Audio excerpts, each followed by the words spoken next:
Bonjour Saint-Langlois, bonjour à tous, bienvenue pour cette projection de Two Lovers de James Gray.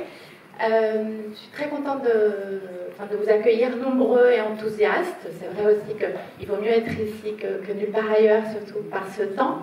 Mais, donc comme vous le savez, on va procéder de la manière classique des rencontres à la Cinémathèque française. Donc on va projeter le film et puis ensuite on accueillera, et je suis sûre que vous accueillerez très chaleureusement le réalisateur qui nous fait l'amitié de venir malgré un emploi du temps très très chargé. Et nous l'accueillerons avec Frédéric Bonneau, le directeur général de la Cinémathèque française, moi-même, et la traduction de Pascal Fougère, que je remercie et que je salue ici aujourd'hui.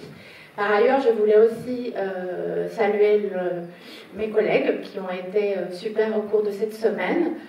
Bien sûr, notre attachée de presse Élodie Dufour, Annick Girard, qui est aujourd'hui un peu en manette de la Cinémathèque, qui est aussi à l'accueil, pour que chacun d'entre vous, surtout ceux qui étaient en liste d'attente, puissent entrer et profiter de cette rencontre. Wafa Germani à l'Action culturelle, qui est aussi en train de courir partout. Alors, juste un mot sur le film que vous allez voir. C'est le 4e film de James Gray.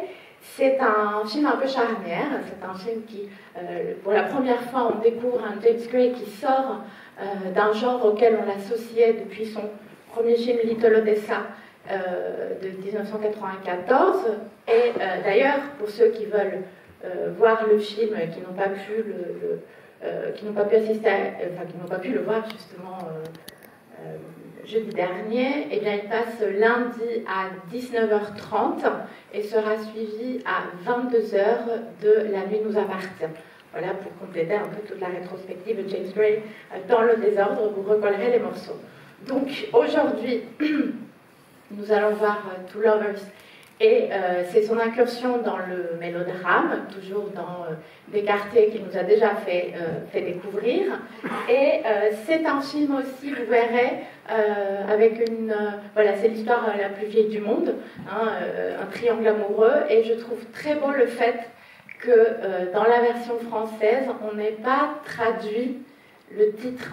C'est-à-dire qu'on garde cette incertitude de savoir qui sont les Two Lovers, donc est-ce que ce sont, voilà, qui sont les deux amants en question de ce film. Alors, avant de vous laisser voir le film, je voudrais savoir, parce qu'il faut que j'en parle au réalisateur, il faudra savoir qui voit le film pour la première fois, s'il vous plaît. Alors ça fait vraiment plaisir. Et je vous invite tous de le découvrir pour la première fois. Moi, je ne vais pas le voir avec vous parce que sinon je vais à nouveau pleurer. Donc, c'est vraiment pas la peine. C'est un film qui, comme toute l'œuvre de James Gray, allie plusieurs formes d'art. Bien sûr, l'inspiration littéraire, le rapport à la musique, le rapport, ici, vous verrez aussi, à la photographie. Et ce sont des choses qui sont souligné dans un livre exceptionnel, et je salue aussi son auteur qui est quelque part dans la salle, Jordan Minter, qui a écrit un livre qui reste la référence pour aborder l'œuvre de James Gray. Donc je salue Jordan Minter quelque part dans la salle. Et il ne me reste plus qu'à vous souhaiter une très bonne projection et à tout à l'heure.